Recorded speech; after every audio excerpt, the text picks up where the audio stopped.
Welcome to my YouTube channel physics with সজল।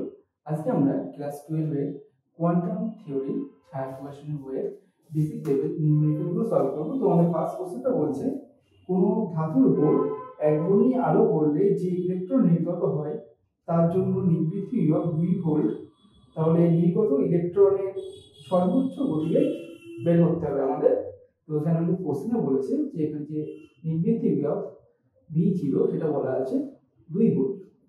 তাহলে আমাদের এখন একটা ধাতুর উপরে একবর্ণী আলো এসে পড়ছে, সেক্ষেত্রে এই নিবৃত্তিটা হচ্ছে, আর এই যে ফটো ইলেকট্রন নির্গত হবে এর ফলে সেই ফটো ইলেকট্রনের সর্বোচ্চ গতিবেগ অর্থাৎ ভি ম্যাক্স এটা কত হবে সেটা আমাদের বের করতে হবে। তো এখন আমরা যে জানি যে এক্ষেত্রে ইলেকট্রনের ফটো ইলেকট্রনের যে সর্বোচ্চ গতিশক্তি হয় সেটা E max equal to E into V0 হয়। আবার E max গতিশক্তির রাশিমালা হয় আমাদের এইটা। তো এখান থেকে আমরা V max equal to পাচ্ছি এই দুটো এই গুণ হয়ে গেল, তাহলে 2E V0 হলো, আর এমটা নিচে চলে আসলো, আর এখানে যে স্কয়ারটা ছিল সেটা উঠে গেলে তাহলে স্কয়ার রুট হয়। এখন আমরা এখানে এই E V0 আর M এর মানগুলো সব বসিয়ে দেব। বসিয়ে দিলে আমাদের এটা আসছে 2 into 1.6 into 10 to the power minus 19, R V0 আমাদের 2 ভোল্ট বলেছে কোশ্চেনে, আর ইলেকট্রনের যে ভর হয় সেটা হলো 9.1 into 10 to the power minus 30। এখন আমরা এটা ক্যালকুলেশন করব। তো এখান থেকে আমাদের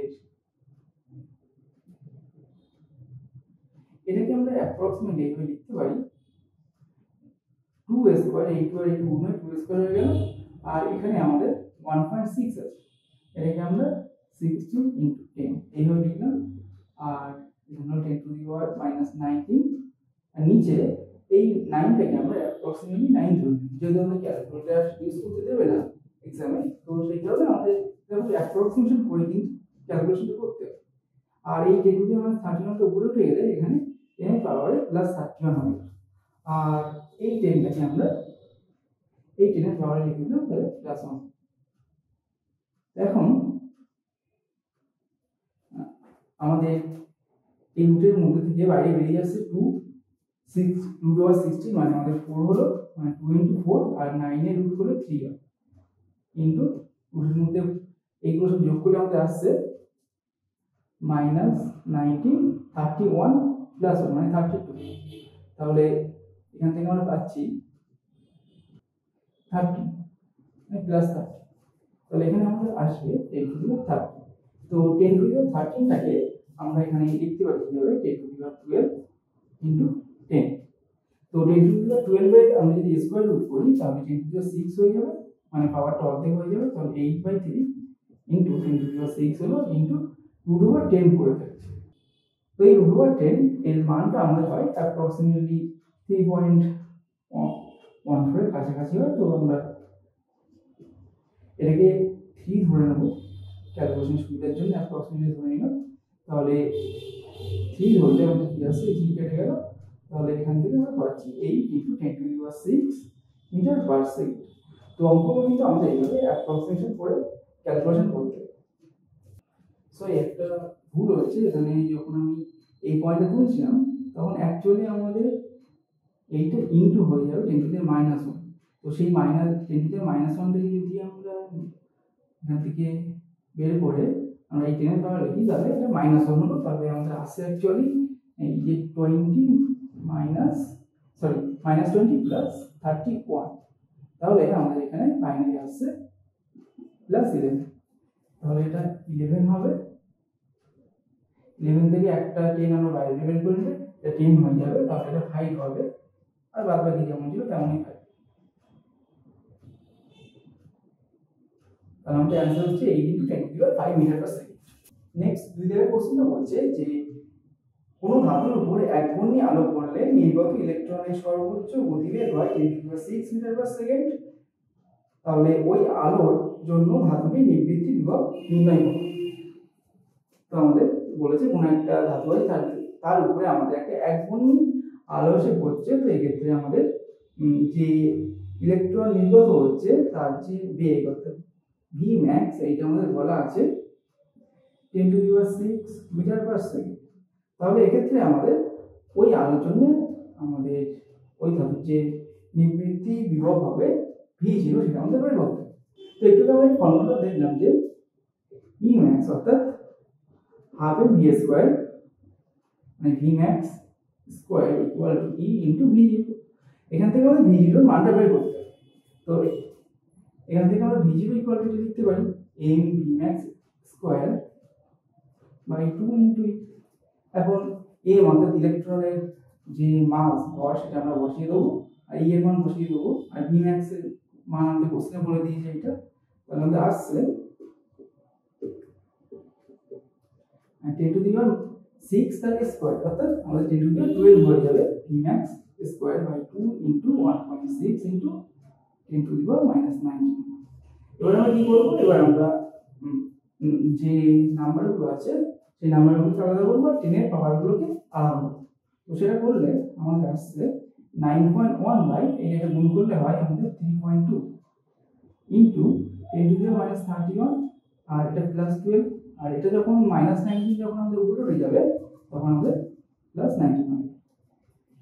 এবার এখান থেকে আমরা দেখতে পাচ্ছি যে এইটা যোগ করলে হয় 31, তাহলে +31 আর -31 কেটে যাচ্ছে, তার মানে এটা আমাদের 10 এর পাওয়ার 0 চলে আসছে। তো 10 টু দি পাওয়ার 0 মানে আমাদের 1। তো এখন আমরা এটা ক্যালকুলেশন করব। তো এখানে আমাদের এই পয়েন্টটা তুলে দিলাম, তাহলে 91/32 আসছে। তো এটাকে আমরা ভাগ করতে পারি, ভাগ করলে আমাদের 2 আসবে, তাহলে এটা হলো 64.7 হলো, তাহলে পয়েন্ট দিয়ে আমরা এখানে 0 দিলাম একটা। এখন আমরা এটাকে 8 দিয়ে গুণ করতে পারি, তাহলে আসছে এইটা আসলো, তাহলে এটা হলো আমাদের 40। আর একটা রিজনটা আমরা নিতে পারি, তো এক্ষেত্রে একটা 0 চলে আসলো, এখানে আমাদের 5 দিয়ে করলে বেশি হয়ে যাবে, তো 4 দিয়ে করে দিতে হবে 8 3 12, তাহলে 2 12 হচ্ছে এত ভোল্ট হবে। নেক্সট 3 এর কোশ্চেনটা বলছে যে একটি এক্স রশ্মি তরঙ্গদৈর্ঘ্য 1 অ্যাংস্ট্রম, তাহলে এক্স রশ্মি তরঙ্গটি ফোটনের শক্তি নির্ণয় করা। তো এখানে এক্স রশ্মির যে তরঙ্গদৈর্ঘ্য সেটা আমাদের ল্যামডা ইকুয়াল টু বলা আছে 1 অ্যাংস্ট্রম, তাহলে আমাদের এর যে ফোটনের শক্তি অর্থাৎ ই এটা কত হবে সেটা আমাদের বের করতে হবে। তো এটা আমরা খুব সহজেই বের করতে পারবো। এখানে এক্ষেত্রে আমাদের আমরা এই ফর্মুলাটা ইউজ করতে পারি, E equal to hc by lambda, বা আমরা এটা ইউজ করতে পারি 12400 বাই ল্যামডা। এখানে অবশ্যই খেয়াল রাখতে হবে যখন আমরা এই ফর্মুলাটা ইউজ করব যে ল্যামডাটা আমাদের অ্যাংস্ট্রম এককে আছে আর ইটা আমাদের ইলেকট্রন ভোল্ট এককে আছে। তো এই ফর্মুলা ইউজ করতে গেলে এই জিনিসটা কিন্তু খেয়াল রাখতে হবে। আর এখানে যখন করবো তখন জাস্ট মানগুলো বসিয়ে দেবো, এই সাইডে সব কনভার্ট করবো, এই সি এই সাইডে আনছে ল্যামডাটাকে এই সাইডে কনভার্ট করবো করে বসিয়ে দেবো। তো এখানে আমরা এই সেকেন্ড ফর্মুলাটা ইউজ করবো, এটা করলে খুব তাড়াতাড়ি আমাদের অঙ্কটা হবে। তো এখানে তাহলে 12400 আসলো, আর ল্যামডা আমাদের অ্যাংস্ট্রমই বলা আছে কোশ্চেনে, তাহলে এটা 1 হয়ে যাবে। তাহলে এত অ্যাংস্ট্রম হলো অ্যাংস্ট্রম না, এত ইলেকট্রন ভোল্ট হলো আমাদের এনার্জিটা। তাহলে এটাকে আমরা এইভাবে লিখতে পারি যে যদি কিলো ইলেকট্রন ভোল্টে লিখতে চাই তাহলে 12.4 × 10³ এত ইলেকট্রন ভোল্ট হচ্ছে। আবার 10³ মানে আমরা 1 কি হয় এটা জানি, তাহলে 12.4 এত কিলো ইলেকট্রন ভোল্ট হয়ে যাবে। তাহলে এখানে যে এক্স রশ্মি তরঙ্গের ফোটনের শক্তি জানতে চাইছিল সেটা হলো 12.4 কিলো ইলেকট্রন ভোল্ট। নেক্সট চ্যাপ্টারের কোশ্চেনটা বলছে একটি বিকিরণের ফোটন শক্তি 1 কিলো ইলেকট্রন ভোল্ট, বিকিরণটির কম্পাঙ্ক ও তরঙ্গদৈর্ঘ্য নির্ণয় করো। তো এখানে ফোটনের শক্তিটা বলা আছে বিকিরণের ক্ষেত্রে, সেটা বলা আছে 1 কিলো ইলেকট্রন ভোল্ট, তার মানে এটাকে আমরা 10³ এত ইলেকট্রন ভোল্ট বলতে পারি। তো এর কম্পাঙ্ক এটা বের করতে হবে, আর আমাদের তরঙ্গদৈর্ঘ্য ল্যামডা কতভাবে বের করতে হবে। তো এটা বের করার জন্য আমরা ফার্স্টে তরঙ্গদৈর্ঘ্যটা বের করে নেবো, একটু আগে দেখেছি যে আমাদের এই ফর্মুলাটা হয় E equal to 12400 by lambda. এখানে ল্যামডাটা অ্যামস্ট্রঙে আছে আর এটা আছে অর্থাৎ শক্তিটা আছে ইলেকট্রন ভোল্ট।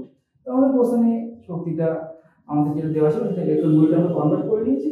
তাহলে এখানে আমাদের হবে 10 cube equal to 12400 by lambda. তাহলে এখান থেকে আমরা ল্যামডা ইকুয়াল টু লিখতে পারি 12400 বাই 10 টু দি পাওয়ার 3। এখন 10 টু দি পাওয়ার 3 মানে আমাদের 1000 হয়। তো দুটো শূন্য কেটে গেল আর 10 দিয়ে ভাগ করলে হয়ে যাবে 12.4। তাহলে একক হবে এত অ্যামস্ট্রং।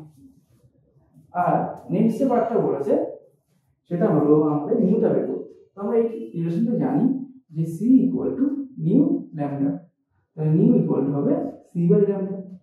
তো সিটা আমাদের এখানে আলোর গতিবেগ শূন্য মাধ্যমে, তো সেটার মান হয় 3 × 10⁸ এত মিটার পার সেকেন্ড। আর ল্যামডাটা আমাদের অ্যামস্ট্রঙে বেরিয়েছে এই যে 12.4 অ্যামস্ট্রং।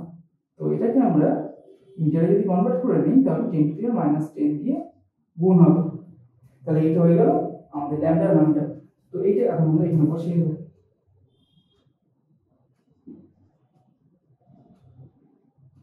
তো এই রেখা কত হবে এত হার্টজ। তো এটা আমাদের এবার ক্যালকুলেশন করতে হবে। তো সেম প্রসেস, আমরা এটাকে নাম্বারগুলোকে আলাদা করে নিলাম আর 10 এর পাওয়ারগুলোকে আলাদা করে দিই।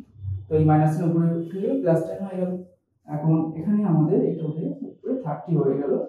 এখানে তাহলে কাটাকুটি করলে এটা অ্যাপ্রক্সিমেটলি আমরা কাটাকুটি করব।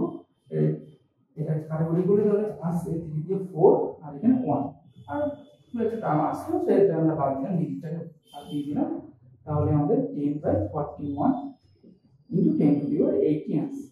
তো এই ভাগটা নিশ্চয়ই তোমরা করতে পারো। তো এটা করলে আমাদের যেটা আসছে তো সেই অ্যান্সারটা আমি লিখে দিচ্ছি। এটা অ্যাপ্রক্সিমেটলি মোটামুটি আমাদের 2.4 × 10 টু দি পাওয়ার 80 এত হার্টজ আসছে। তো এটা অ্যান্সার হবে। নেক্সট কোশ্চেনটা বলছে যে 5000 অ্যামস্ট্রং তরঙ্গদৈর্ঘ্যের আলোর জন্য ফোটন শক্তি 2.48 ইলেকট্রন ভোল্ট হলে প্ল্যাঙ্ক ধ্রুবকের মান নির্ণয় করো। এখানে আমাদের কি বলা আছে, ল্যামডা বলা আছে কত 5000 অ্যামস্ট্রং। আর কি বলা আছে এক্ষেত্রে যে ফোটনের শক্তিটা হচ্ছে সেই ফোটনের শক্তি ই বলা আছে 2.48 ইলেকট্রন ভোল্ট। এখন আমাদের যেটা বের করতে বলেছে কোশ্চেনে সেটা হলো প্ল্যাঙ্কের ধ্রুবক অর্থাৎ h ইকুয়াল টু কত। এখন ই আর ল্যামডার মধ্যে অর্থাৎ শক্তি আর তরঙ্গদৈর্ঘ্যের মধ্যে আমরা এই রিলেশনটা জানি E equal to hc by lambda. এখানে অবশ্যই আমাদের এই রিলেশনটা ইউজ করতে হবে কারণ এখানে আমাদের h এর মানটা বের করতে বলেছে। তো ফার্স্ট আমরা এখান থেকে h এর রাশিমানটা বের করে নেব। তাহলে সেটা হয়ে যাবে এই ই ল্যামডাটা গুণ হয়ে গেল আর এই সিটা নিচে ভাগ হয়ে যাবে। তাহলে ই ল্যামডা বাই সি হলো। এখন আমাদের ই বলা আছে 2.48 ইলেকট্রন ভোল্ট। তো 1 ইলেকট্রন ভোল্ট মানে আমরা জানি 1.6 × 10⁻⁻19 জুল। তো সেটা এখানে বসিয়ে দেবো। এটা গেল। এইবার ল্যামডা, ল্যামডা বলেছে আমাদের 5000 অ্যামস্ট্রং। তো 5000 অ্যামস্ট্রং মানে 1 অ্যামস্ট্রং মানে আমাদের হয় 10⁻10 মিটার। তাহলে 5000 × 10⁻10 মিটার হয়ে যাবে এটা। নেক্সট আমাদের নিচে সি আছে আলো গতিবেগ 3 × 10⁸। এইবার টোটালটা আমাদের ক্যালকুলেশন করতে হবে। তো ফার্স্টে আমরা সবগুলোকে আলাদা করে নেব। তাহলে মানে নাম্বারগুলোকে এইটা × 5 হলো, আচ্ছা সরি এখানে আমরা 1.6 × 5 লিখি বাই 3 আর 5 এর পরে তিনটে শূন্য আছে সেটাকে আমরা 10 কিউব হিসেবে লিখতে পারি × 10⁻⁻19 আর এই -10 এটা থাকলো আর নিচে থেকে 8 উপরে থেকে -8। এখন এই দুটো গুণ করলে 1.6 আর 5 গুণ করলে আমাদের আসে 8। তাহলে এইটা বাই 3 হলো × 10 টু দি পাওয়ার এখানে 3 আছে তো থাক। আর এখান থেকে আমাদের আসছে 907 হাতে 1 37 -37 আসছে। আর এই তিনটা যখন আমরা এর পাওয়ারে যোগ করে দেবো তখন এটা 37 থেকে 34 হয়ে যাবে যেহেতু পজিটিভ আছে। এইবার এই ক্যালকুলেশনটা করলে আমাদের অ্যান্সার চলে আসবে। তো এখানে আমাদের আসছে 8 দিয়ে গুণ করি এত আসছে। তো এটাকে 3 দিয়ে ভাগ করলে আমাদের আসে 3 6 18 6.6 হলো। আর এখানে 1 আসছে 13 এরকম আসছে কিছু একটা। তো এত মানে 6.613 ইন্টু 10 টু দি পাওয়ার -34 এত জুল সেকেন্ড। এটা প্রায় কাছাকাছি এসছে। তো 6.626 into 10 to the power -34 joule second হয়ে যাবে। তো তাহলে এটা অবশ্যই আমাদের অ্যান্সার হবে।